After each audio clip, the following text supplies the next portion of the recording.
Mi sento spossato io. Stanco? Sì. Come se mi cedessero le gambe. Non prendere energia da noi.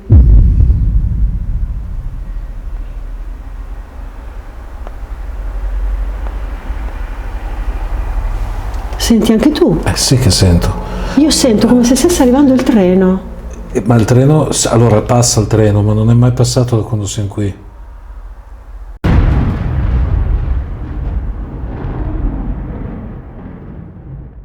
Ciao amici, benvenuti sul canale, benvenuti nel video del dopo ispezione. Questa volta gli SH sezione Polentoni, cioè Lombardi, sono andati in un posto che onestamente non abbiamo mai visitato, ossia sì, posti abbandonati, certo, ne abbiamo fatti tanti, ma ovviamente. Un'ex stazione, una stazione in disuso, mai. Mai, se non come dicevamo in presentazione nel video, quando siamo andati col vecchio gruppo, che eravamo in prossimità di una stazione. Esatto. Sì. Però il caso era simile, esatto, era un fatto di cronaca molto forte. Molto forte, questa volta si trattava di due lavoratori di questa stazione, custodi della stazione, sì. Che nel 40 e qualcosa, 47 sono morti a causa appunto di una sparatoria che è avvenuta all'interno della stazione, si dice per futili motivi, quindi probabilmente una rapina. Esatto, addirittura si parla, ma non sono cose certe, che la signora, la ragazza, la donna fosse anche stato interessante, quindi se si vuole anche un triplice omicidio se la cosa fosse vera. Siamo andati con 1,5 miliardi di aspettative. L'aspettativa era alta, mi ero aspettata non so che cosa. Ti saresti aspettata? Mi aspettavo dei risultati più forti, ecco, per quello devo essere sincera. Infatti mentre tornavamo a casa dal posto, si discute sempre quando si rientra su come è andata l'indagine, su quello che abbiamo trovato o non trovato, e devo essere sincera, un po' sono rimasta delusa, non so perché, nel senso che in definitiva quasi in tutte le nostre indagini non troviamo mai nulla di così forte, di eclatante. Piccole cose, piccoli risultati, piccole anomalie che ci fanno pensare a qualcosa di particolare. Questa volta non so perché ero partita con la speranza di trovare qualcosa. C'è stato, devo essere sincera, soprattutto per quanto riguarda allora questa analisi la registriamo il giorno dopo, e io questa notte ho dormito con una spossatezza infinita, non so, quando mi sono svegliata il pensiero è andato, mi sono portata a casa qualcosa, cioè perché io dormo pochissimo, mi sveglio spesso. Questa notte ho dormito e mi sono svegliata pesante, non so come, forse era l'età, ragazzi, probabilmente quello. Però è successo questo. Io ho fatto brutti sogni, il che non è neanche una cosa così rara, a volte ne faccio bruttini, insomma, però questa notte anche per me è stata una notte un po' balorda, insomma, un po' agitolenza, se si può usare questo termine. Per cui mi viene da dire che quel poco che è stato registrato si è, come si suol dire, attaccato su di noi. Io ho iniziato ad accusare una spossatezza non indifferente, per quanto possa avere 53 anni, ma non ne ho 70, e mi veniva quasi da dovermi sedere a tutti i costi.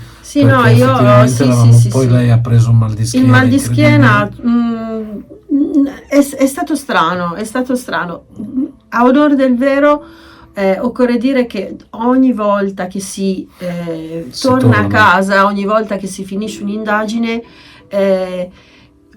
ci si sente stanchi, si sente particolarmente stanchi, perché si sta attenti, si sta in allerta, si sta in ascolto, si mettono in gioco tante energie, e quindi non è cosa rara. Ma ieri e stamattina, cioè proprio il risveglio è stato diverso dal solito. Abbiamo anche avuto una piccola novità che ci ha riguardato a livello strumentale. Abbiamo usato questa famosa Alice Box, che, attenzione, per chi seguisse canali dove la usano proprio fisica, ecco, noi in questo momento non ci possiamo permettere la Alice Box, quella originale, cioè quella vera, quella sì, 300 sterline inglesi, per cui abbiamo pensato di ovviare con un'applicazione che a onor del vero si dice sia molto molto molto simile e comunque riconosciuta dalla stessa inventrice, quindi esatto. non è una una falsa applicazione, esatto. E abbiamo messo in sovraimpressione nel video appunto di lunedì come si chiama questa donna, e per cui ecco, è lei che ha progettato anche questa applicazione, o comunque chi l'ha fatto si è molto attenuto a quelle che sono le caratteristiche software di questo aggeggio invece vero e proprio fisico. E l'unica differenza è che se si acquista, nonostante sia nel mercato inglese, questo apparecchio arriva a casa propria in lingua italiana, invece noi l'applicazione l'abbiamo avuta in lingua inglese. Ora non siamo delle cime né uno né l'altro in inglese, e quindi abbiamo dovuto ovviare con il traduttore, Google Translate. Esatto, e quindi non c'era l'immediatezza della risposta, non c'era, per questo perdonateci, ma d'altra parte riteniamo che comunque al di là della primissima esperienza con Alice, riteniamo sia molto attendibile, soprattutto perché l'abbiamo vista utilizzare e abbiamo visto che le risposte ci sono. A conti fatti, forse sul momento non abbiamo dato l'enfasi giusta a quelle che sono state le risposte dello strumento, ma c'è stata un'infilata di 3 parole davvero davvero interessanti. Ghost voice, quindi la voce del fantasma, che sul momento devo essere sincera, quando è uscito ho detto la solita parola che fa riferimento al fantasma, però poi noi avevamo chiesto c'è qualcuno che vuole parlare con noi, c'è qualcuno, insomma le solite domande. Ghost voice, surely, cioè sicuramente, e poi happened, è successo, che a casa ho riflettuto dopo, poteva essere guarda che sicuramente è capitato, una voce di un fantasma ti ha risposto. Almeno questa è stata una delle interpretazioni, ed è stato interessante, cioè forse sul momento, come ho detto prima, non abbiamo dato la giusta importanza a queste 3 parole una dietro l'altra, e probabilmente qualcuno ci ha risposto. Ci sono state altre parole. C'è stata una parola che faceva riferimento allo striscione che c'era, la parola scrivere, e effettivamente, come vi abbiamo anche raccontato, sulla facciata della stazione è stato appeso questo enorme striscione con scritto salvami, perché proprio la gente del posto vorrebbe che si riportasse agli antichi splendori, diciamo, questa piccola struttura che, per quanto non viene più utilizzata, forse è giusto che abbia una fine migliore anche in memoria di quello che purtroppo è successo lì. Poi c'è stata la parola uniform, che può essere vista in entrambi i modi, cioè uniforme come aggettivo, ma anche uniforme come sostantivo, quindi l'uniforme è la cosa più ovvia, è il capostazione. Oppure, come si diceva la polizia quando è venuta pochi giorni dopo, se non il giorno dopo, a fare le indagini. In più, c'è stata forse... No, mi sto confondendo io per un'altra parola, ma non c'entra niente. Ed è stato comunque questo tipo di esperimento interessante. A noi due, ma in particolar modo a me, piace molto questa interazione con le parole. Sapete che sfrutto spesso il libro e forse perché è più facile, più facile trovare un'attinenza, un collegamento. Insomma, comunque è stata una bella esperienza che mi viene da dire mi piacerebbe rifare, non subito ovviamente, magari tra qualche tempo, però magari andando anche con qualche attrezzo in più del mestiere. Lei ha parlato del libro, potrebbe essere un'idea. Esatto. Portare magari anche una telecamera fissa da lasciare dove Lara addirittura non stava particolarmente bene, ossia dalla parte del bagnetto. Sì, quella stanza là non mi dava sicurezza, Esatto. Mi sembrava di essere in trappola, perché l'apertura era dall'altro lato e a un certo punto abbiamo sentito alcuni rumori e ho avuto la sensazione che ci potesse essere qualcuno che entrando ti braccasse lì e dice dopo dove andiamo. Sì, a proposito di rumori, finisci, scusa. No, perché insomma ad un certo punto, quando ho cominciato a calare la luce del giorno, perché l'avete visto, eravamo in fase di tramonto e poi è arrivato il buio, noi con le torce eravamo più che visibili, per cui se qualcuno veniva a controllare noi eravamo lì. E la paura così come all'entrata, quando io ho detto c'è qualcuno qui, ma io la domanda non la facevo in quel momento a un'ipotetica presenza, ma ad un'ipotetica persona viva, perché c'era una borsa con dentro una trapunta, un piumino, ho detto caspita, qua c'è qualcuno che ci vive o ci dorme. Però poi la scala non c'era, le stanze erano quelle e non c'era nessuno. Sì, ecco, tornando un attimino ai rumori, allora i due mogugni che così tanto ci hanno spaventato non si sono sentiti, se non uno che ho riprodotto lunedì, ma obiettivamente si sente quasi niente. Però noi ci siamo guardati in faccia subito, abbiamo sentito qualcosa. E poi con le VP Teresa non ma caspita, veramente non è Teresa Perry, ecco, non è esattamente, però quel suono, quei fonemi che si sentono sembra proprio che dica Teresa. Posso confermarvi che non è il nome della moglie del custode, assolutamente non è il suo nome, però quello che sembra sentirsi è Teresa. Sì, potrebbe essere nella versione romanzata, come dice Christian, che Teresa sia la passeggera che la mattina successiva all'evento tragico abbia scoperto questa coppia. Mi viene da dire che potrebbe essere questa signora Teresa. Potrebbe essere. Però ragazzi, come facciamo a saperlo? Sì, diventa veramente complicato. Però è strano perché proprio si sente Teresa, bene. E tra l'altro era lì, praticamente l'ho sentito perché Lara non l'ha sentito, ma nemmeno io, nel senso l'abbiamo sentito in una stanza ed era attaccata a me, alla telecamera, perché il microfono... si sente proprio bene. Però sia io che lei non l'abbiamo sentito lì sul posto.